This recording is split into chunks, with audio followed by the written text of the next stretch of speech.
Bonjour à tous, on vous propose aujourd'hui une magnifique rencontre avec un homme de cheval et des étalons exceptionnels. C'est en Suisse, dans l'écurie de préparation des chevaux de sport du haras de Malray, que nous avons rencontré Gérald de Martinez.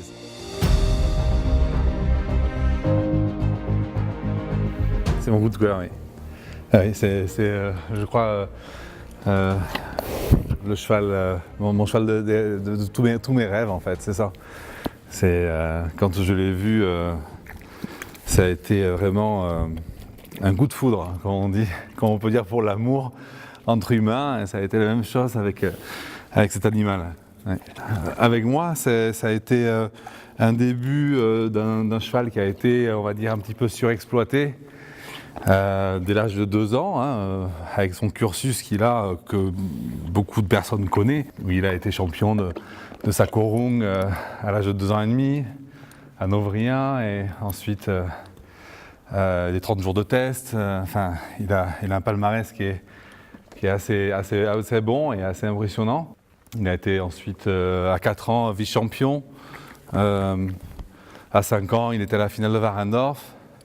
Et je l'ai acheté à 4 ans à Paul Chocomeleux. Et donc ensuite, quand je l'ai eu enfin à moi à 100%, je lui ai donné des vacances. Voilà. Des vacances qui ont duré à peu près 1 année et demie, où ça a été lui apprendre ce que c'était que la prairie déjà, pour commencer. Des choses simples, en fait, qu'on demande à n'importe quel cheval, mais pas souvent malheureusement à des chevaux destinés au haut niveau et à des étalons. Et donc voilà, ensuite on a repris un petit peu les choses en arrière pour lui mettre moins de pression montée, lui apprendre ce que c'était que d'aller vers le bas, de pouvoir se détendre et se tendre le dos, sans reine allemande évidemment. Et c'est un cheval aujourd'hui, je crois que lui et moi, on a fait connaissance, une connaissance un peu difficile au départ, puisqu'il était encore dans l'autre monde, on va dire, hyper stressé par la vie qu'on lui demandait depuis tout petit. Et maintenant, il y a une osmose qui s'est faite, je crois, entre lui et moi, et on s'entend super bien. Il me fait confiance, il a compris qu'il pouvait me faire confiance, et je lui fais aussi confiance maintenant. Et donc c'est génial. On se prépare gentiment et doucement pour pouvoir sortir en compétition quand monsieur sera prêt, et moi aussi évidemment.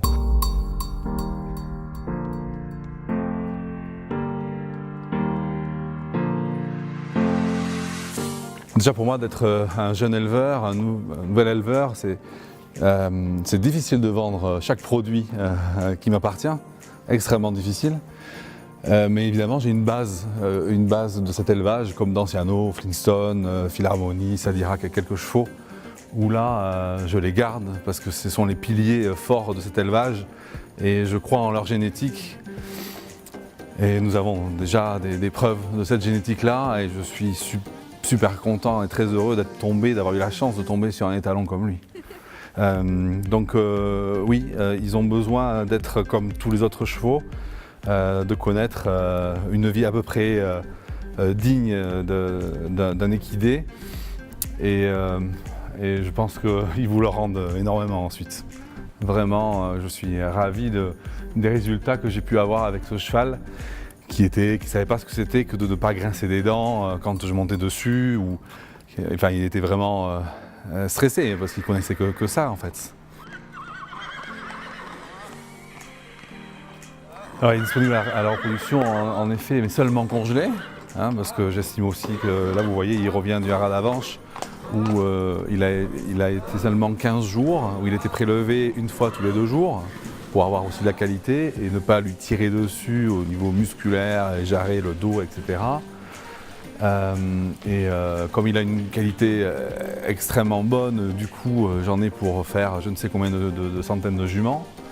Et ça suffira jusqu'à l'année prochaine. Pour moi, c'est un chef de lignée et je suis ravi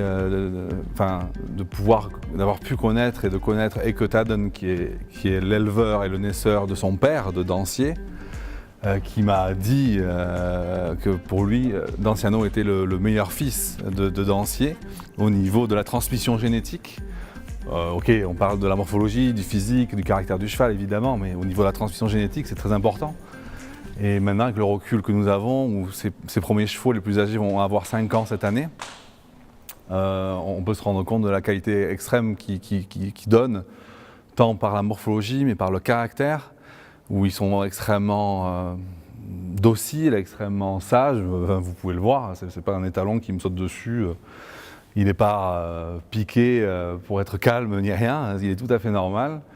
Et une bouche extrêmement sensible aussi. Ça, c'est un réel plaisir d'avoir des chevaux comme ça. Et ça, il le transmet à tous ses produits. Tous ceux que je connais, en tout cas, sont ainsi.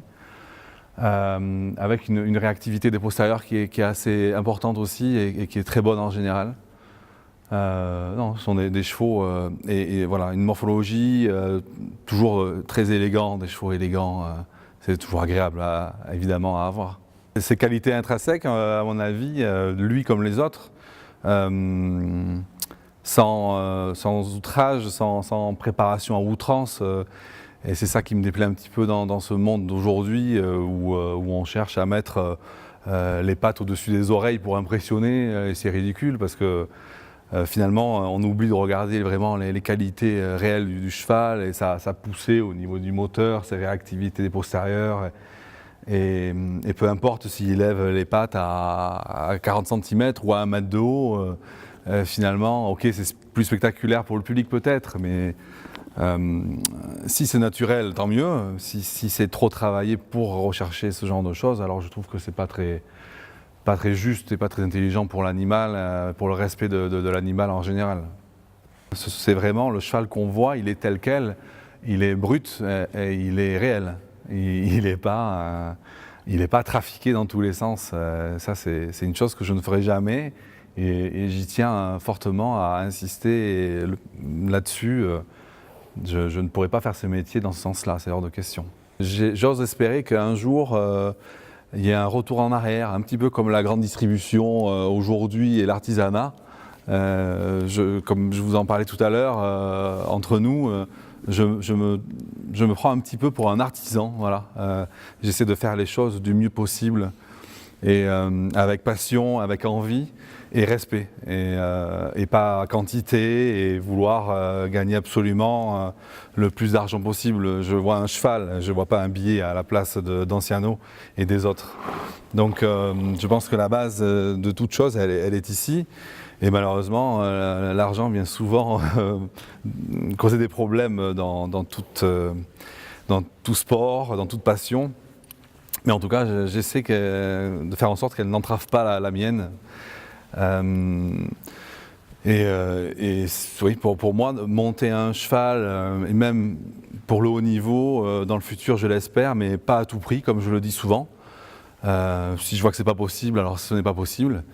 Et ça serait un plaisir de pouvoir, lui et moi, faire une osmose et qu'on s'entende pour aller faire ce dont j'ai envie dans le dressage, mais sans pour autant que le cheval soit contraint au quotidien. Je trouverais ça vraiment pas agréable ni pour lui ni pour moi.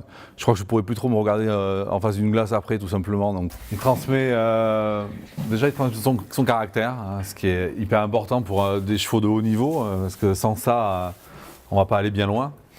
Donc un caractère hyper souple, une bouche aussi en général extraordinaire, un contact très facile, très bon. De la réactivité dans les postérieurs, la rapidité. Il transmet aussi la charpente, il donne beaucoup d'os à ses poulains en général, ce qui améliore souvent des produits des mères qui sont un petit peu trop fragiles, un petit peu trop fines. Et ensuite, bien sûr, il a 3 super allures, hein, puisque il me semble qu'il avait eu 10 au trot, donc c'est super. Mais il a un pas aussi. Il vient souvent améliorer le pas, et ça c'est important, parce que c'est une des allures qui est difficile à travailler. Il a un super pas d'Anciano et en général il le transmet assez bien. Un super trot très élastique, pour moi c'est un régal au quotidien de pouvoir monter sur ce cheval, que ce soit juste pour du stretching ou du travail ou de la détente, c'est toujours très appréciable. C'est un cheval qui est très agréable à monter dans tous les sens du terme. Au sein du haras de Malleray, j'ai quand même plusieurs produits de Danciano, dont les plus âgés qui ont 4 ans et demi. Et à chaque fois, c'est toujours la même chose. Il n'y en a pas un qui va défaire la réputation de l'autre. Donc je trouve que c'est vraiment très linéaire, très constant dans sa production. Et c'est là où on voit les très bons étalons, les très bons pairs.